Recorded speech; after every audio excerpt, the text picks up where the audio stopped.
जय श्री कृष्णा। राधे राधे। श्रीमद् भगवद गीता में व्यक्ति के बर्बादी के 3 कारण बताए गए हैं।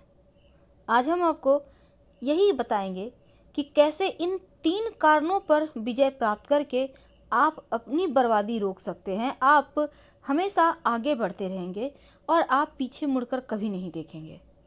तो आखिर भगवद गीता में ऐसा क्या लिखा है जो व्यक्ति अगर उन 3 बातों पर अमल करे तो व्यक्ति हमेशा सफल ही होता है। सबसे पहले तो आज हम आपको एक छोटी सी कहानी बताना चाहेंगे। इस कहानी में ही सारा सार छिपा हुआ है।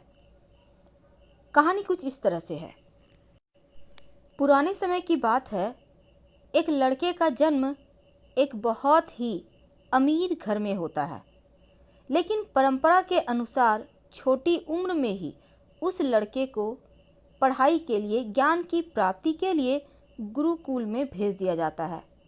अब चूंकि लड़का बहुत बुद्धिमान था, उसने सभी वेद ग्रंथों का अध्ययन अच्छे से किया, लेकिन कुछ प्राकृतिक घटनाएं ऐसी घटी कि माता पिता के साथ पूरा परिवार भी समाप्त हो गया।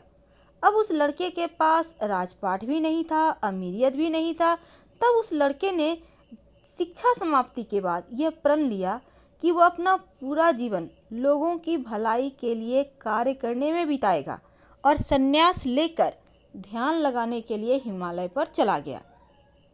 अब जीवन से वो बहुत खुश था, क्योंकि हिमालय से वो बौद्धिक विकास कर वापस लौट कर आने के बाद अन्य लोग उसके पास शिक्षा लेने के लिए आया करते। सन्यासी बना वो लड़का बहुत प्रसन्न रहने लगा, लोगों की समस्याओं का समाधान किया करता था। धीरे धीरे उसकी प्रसिद्धि बढ़ती चली गई। जहाँ पर सन्यासी रहता था वहाँ पर राजा बहुत क्रूर और कठोर हृदय वाला था।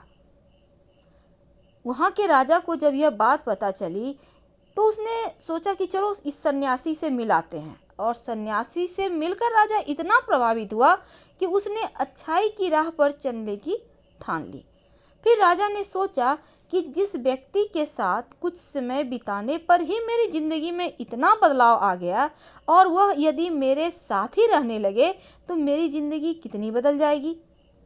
अब राजा ने सन्यासी से अपने महल में चलने का अनुरोध किया। सन्यासी पहले तो कहता है, मुझे राजपाट से क्या लेना देना।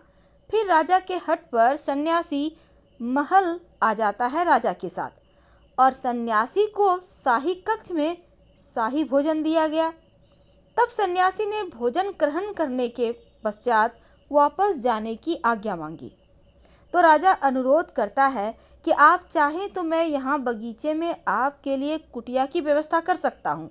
आप जब तक चाहें आप वहाँ रहें। सन्यासी ने पुनः राजा के अनुरोध को स्वीकार कर लिया। अब राजा ने सन्यासी के लिए कुटिया बनवा दी, एक सेवादार भी रखवा दिया। एक दिन वह सेवादार थोड़ा बीमार हो गया और कुछ दिन नहीं आया। तब सन्यासी को भोजन देने वाला वहाँ कोई नहीं था।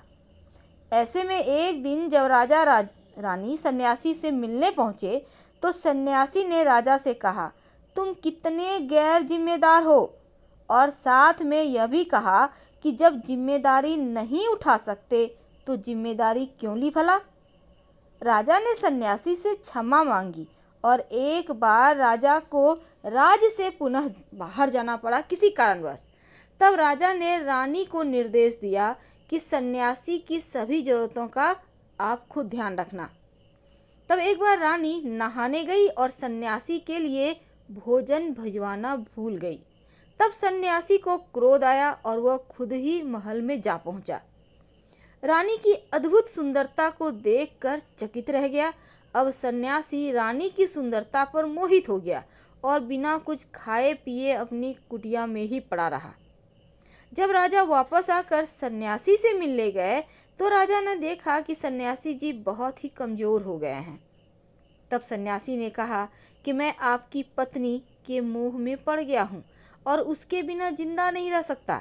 अब राजा उस सन्यासी को अपने साथ महल में ले आया, और तब राजा ने रानी को सन्यासी जी की मदद करने के लिए कहा। रानी समझ गई कि उसे क्या करना है, और फिर रानी उस सन्यासी के साथ कुटिया में रहने के लिए आ गई। फिर रानी ने कहा, हमें रहने के लिए घर चाहिए। सन्यासी राजा के पास गया है और राजा ने उसे कर दे दिया। रानी ने फिर सन्यासी से कहा कि क्या आपको पता है आप क्या थे और क्या बन गए हैं?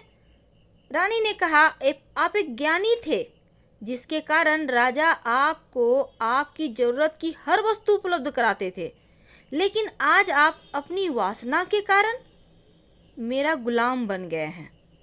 तब सन्यासी को अपनी गलती का एहसास हुआ और फिर सन्यासी कहता है, मैं अभी आपको राजा के पास सौंप कर आता हूँ। तब रानी ने प्रश्न किया, जब उस दिन आपको भोजन नहीं मिला था तो आप क्रोधित हो गए थे, तभी से मैंने आपके व्यवहार में परिवर्तन महसूस किया है।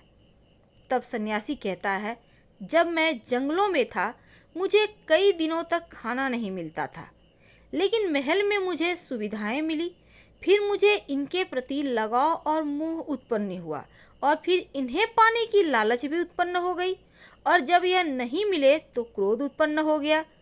इसके बाद राजा और रानी से क्षमा मांगकर सन्यासी वापस लौट गया।